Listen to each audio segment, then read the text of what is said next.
ఎడమ వైపున చూస్తే మా ఆడబిడ్డల్ని చూస్తే నా కడుపు నిండింది, ఆకలి కూడా మాయమయ్యింది.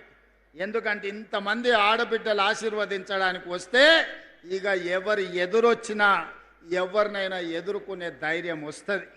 అందుకే మా అక్కలకు ఆయల్లా ఇందిరమ్మ చీరలు ఇచ్చినాం, పాల పిట్టలాగా మా అక్కలు కట్టుకొని వచ్చారు. ఈసారి మళ్ళా కొత్త చీరలు చిలకపచ్చ రంగుతోని మా ఆడబిడ్డలు చిలకల లెక్క మంచిగా ఉండాలి, ఇంటాయన కూడా సంతోషపడాలి, అబ్బా మా ఆవిడ ఎంత అందంగా ఉంది చీర కట్టుకుంటే అని. మళ్ళీ ఇందిరమ్మ చీరలకు ప్రణాళికలు సిద్ధం చేసినాం. ఈసారి చిలకపచ్చ చీరలు ఇవ్వాల్సిందిగా మా బట్టి విక్రమార్క గారికి నగదు మంజూరు చేయాల్సిందిగా ఆనాడు పాలపిట్ట రంగు ఇచ్చినాం. ఈసారి చిలకపచ్చ రంగులో మా అక్కలందరినీ నేను చూడదలుచుకున్నా. మీరు ఆ నిధులు కూడా మంజూరు చేయాలి. ఇదే ఆడబిడ్డలకు మనం పెట్టే చీర మన పుట్టింటి ఆడబిడ్డకు పెట్టే సారెలాగా ఉండాలి.